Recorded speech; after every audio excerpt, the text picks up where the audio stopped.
अल्लाह ताला के प्यारे महबूब सल्लल्लाहु ताला अलैहि वसल्लम ने इरशाद फरमाया, हुस्नु इस्लामिल मर्ए अन यत्रुका मन ला यानी है।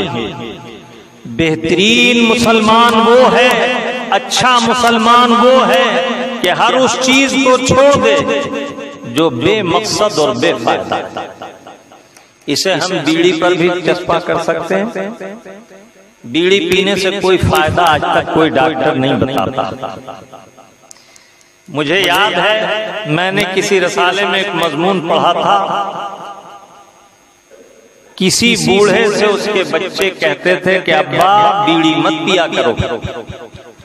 तो ये बात सुनते सुनते उन्हें जोश आया और वो एक दिन हकीम साहब के पास गया। कहा, हकीम साहब मेरे बच्चे मेरी बीड़ी के बारे में बहुत औल-फौल बकते हैं, मुझसे मना करते हैं बीड़ी पीने को, कुछ फायदे मुझे बता दो इसके, ताकि मैं अपने बच्चों को जवाब दूं कि बीड़ी पीने का ये फायदा है। तो हकीम साहब ने कहा कि आपको मैं फायदे बताता हूँ, ये अलग बात है कि आपके बच्चे इसे कबूल न करेंगे। एक फायदा तो ये है कि जब आप बुढ़ापे को पहुंचेंगे तो उस वक्त आपके घर चोर नहीं आएगा।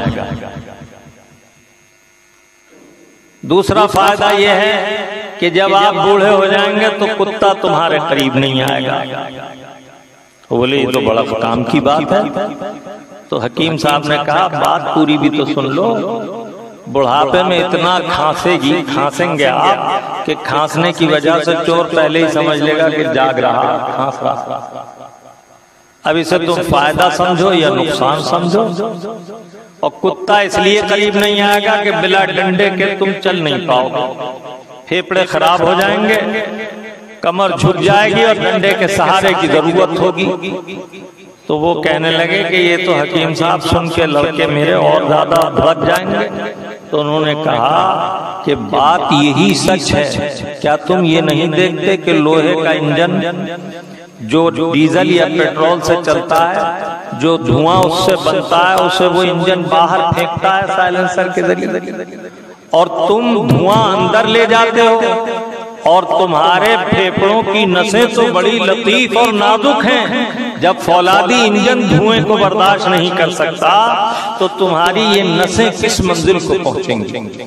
मेरे अर्ज करने का ये मकसद तो नहीं कि मैं बीड़ी पीने को हराम बता रहा हूँ, लेकिन इस्लामी तालीमात में ये बड़ी प्यारी बात है कि जहां सुई के नाके की बराबर भी आपका नुकसान है तो शरीयत का इंतिबाह वहां मौजूद है। अल्लाह के हबीब ने फरमाया, बेहतरीन मुसलमान वो है कि वो हर उस काम को छोड़ दे जिससे कोई फायदा ना हो। तो जो काम हमारे इस तरह के हैं जिनसे हमें फायदे के बजाय नुकसान है, उन्हें बदर्जे अतम हमें छोड़ देना चाहिए।